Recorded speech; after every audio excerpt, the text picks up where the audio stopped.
There's a wonderful teaching story that comes from the Upanishads, the sacred scriptures of Hinduism. It tells about Yajnavalkya, the wise philosopher at a king's court. One day, the king asks Yajnavalkya, "By what light do human beings go out, do their work, and return?" The sage answered, "By the light of the sun." The king then asked, "By what light, but when the light of the sun is extinguished, by what light do human beings go out, do their work, and return?" The sage said, "By the light of the moon." And so the questions and answers went on. When the moon is extinguished, we work by the light of the stars. When they are quenched, we work by the light of the fire. And when the light of the fire is put out, the king asked, "By what light can human beings work and still live?" The sage replied, "By the light of self." Each Sunday morning, we light our chalice. We do not do this alone, privately, in the isolation of our individual lives. Nope, we bring our separate selves together in community, in a religious community. Then, before the quiet flickering of the flame, we give voice to the deepest longings of our soul. We speak. We speak together.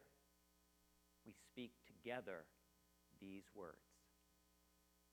In the light of truth, the warmth of community, the fire of commitment, we gather this day.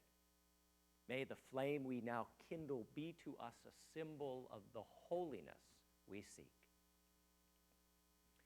26 years ago, in 1985, the Reverend Jane Jepka, during her first year as minister of this church, wrote these words to accompany the first lighting of the first chalice used in this sanctuary.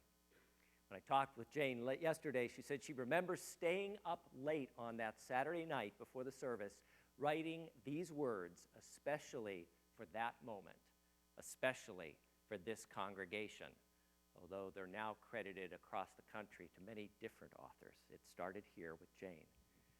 These words have been spoken every Sunday since, for 26 years. What do these words mean, which we repeat week after week, year after year? What do they actually mean? What do they invoke? We begin in the light of truth.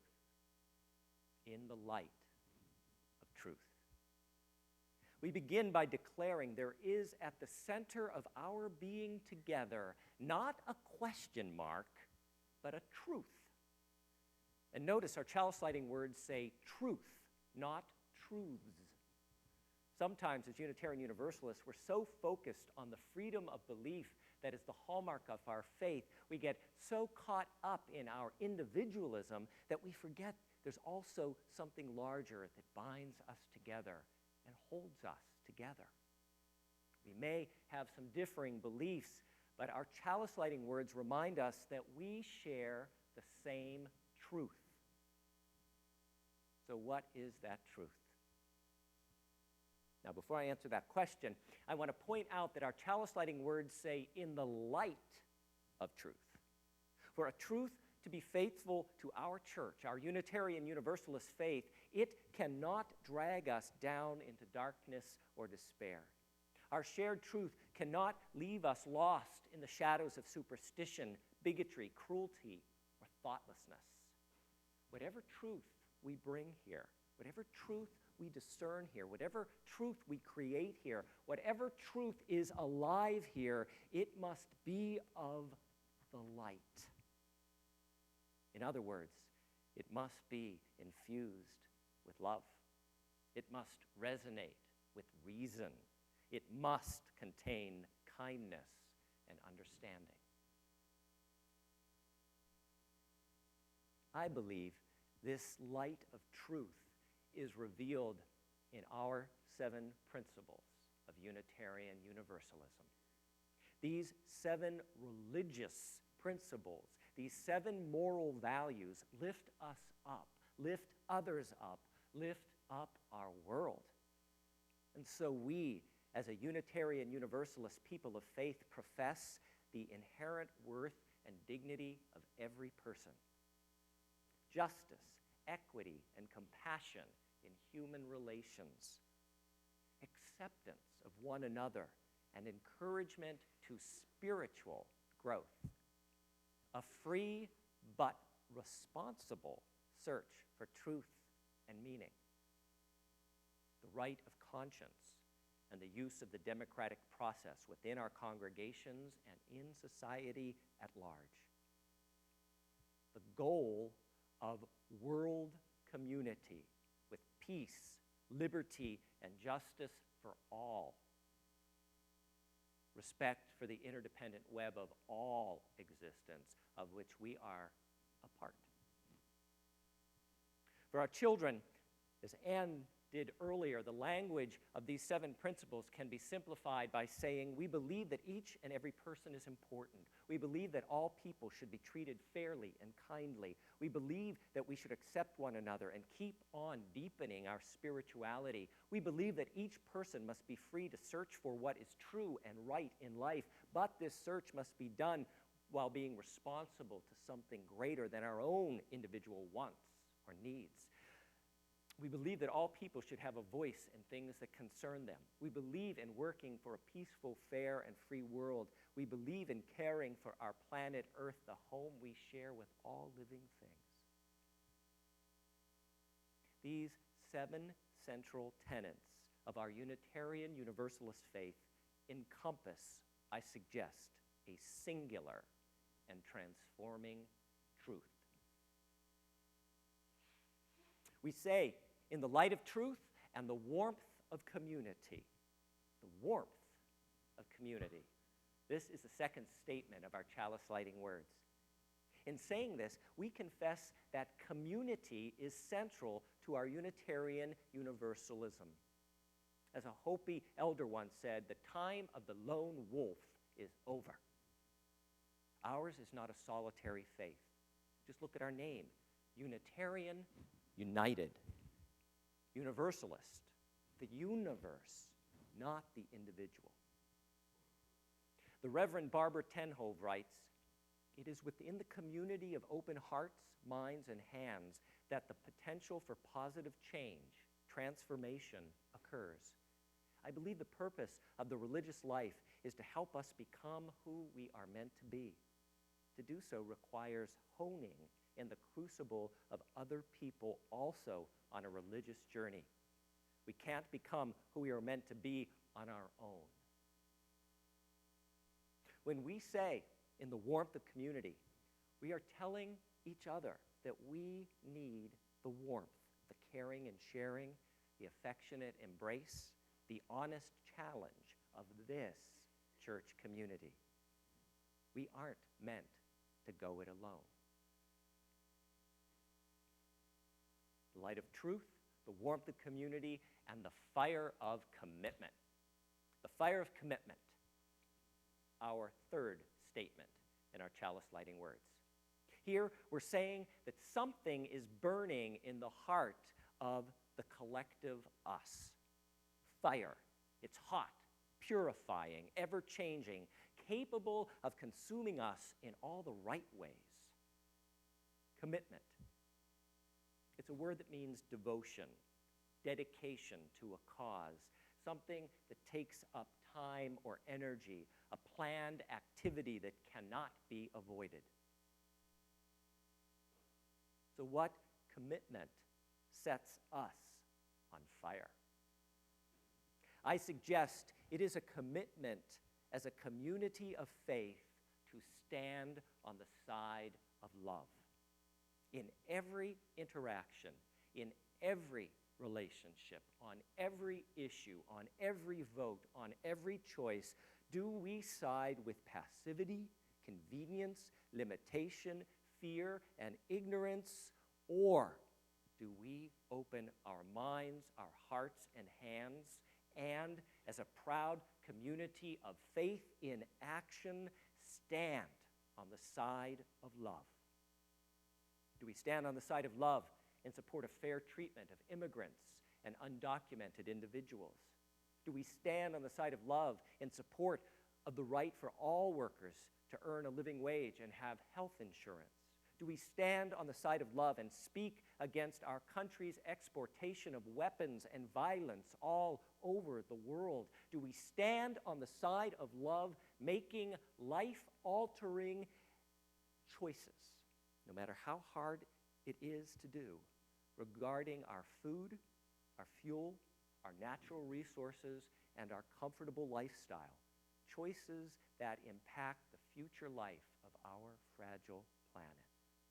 As the Reverend Jason Sheldon writes, sometimes we build a barrier to keep love tightly bound, corrupted by fear, unwilling to hear, and denying the beauty we've found. But with hands joined together as hearts beat as one, emboldened by faith, we dare to proclaim we are standing on the side of love. Love.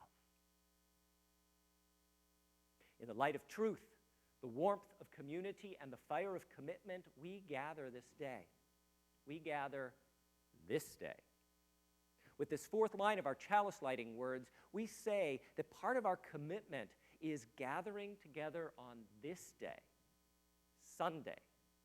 We're saying that gathering together on Sunday morning matters. The Sunday morning worship experience is the central shared experience in the life of this church community. It's the time we're all together. When we speak these words, we gather this day.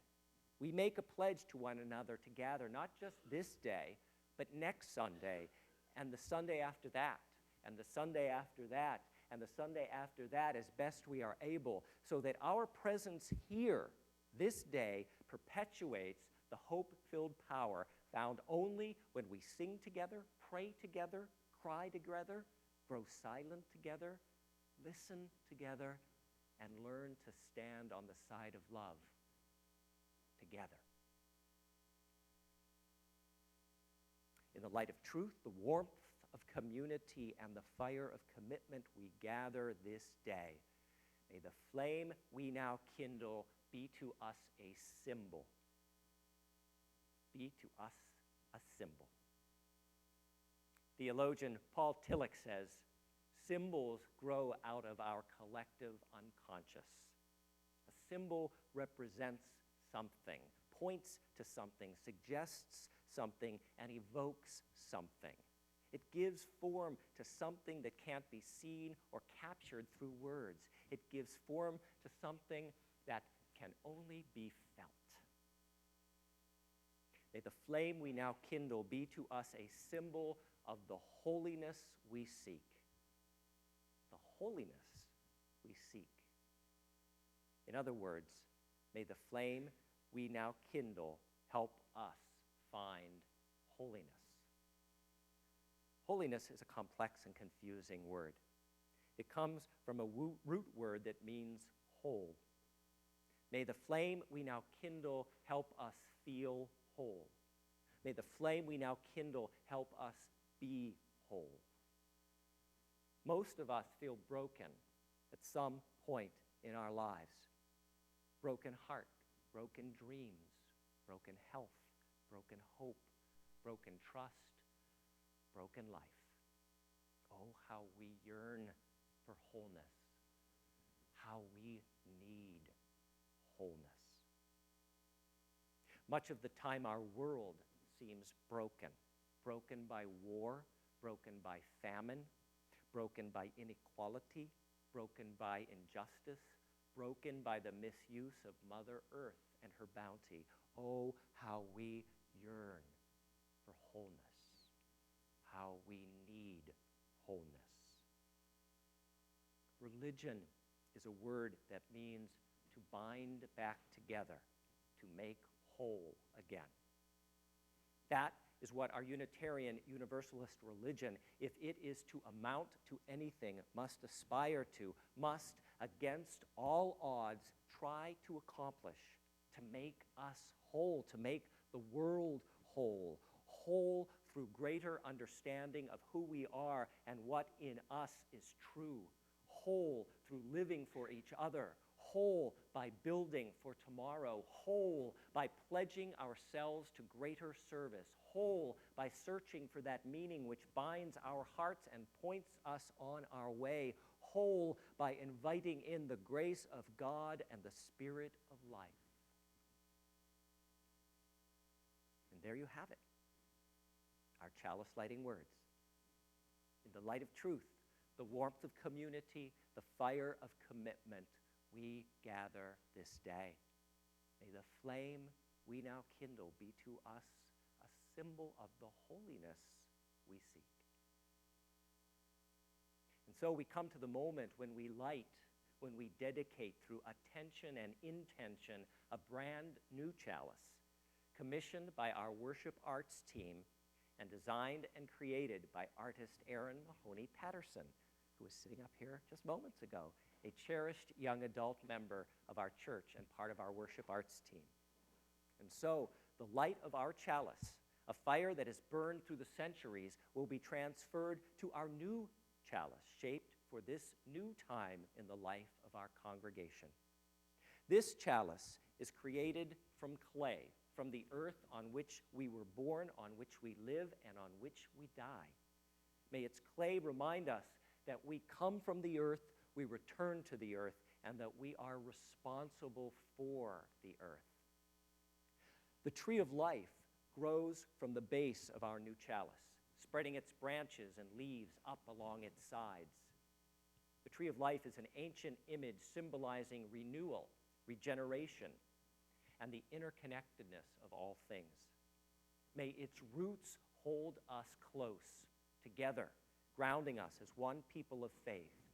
May its branches reach ever outward, encouraging our spirit to be connected yet free. May this new chalice, this new flame, remind us that ours is a faith that is ever growing. Ours is a church community that is ever changing, yet ever rooted in a rich history and in the lives of those who came before us. May our new chalice, this symbol of our Unitarian Universalist faith, light our way forward to a future filled with love, commitment to action, and a deep, deep sense of hope. May this fire remind us to nurture our spirit and to help heal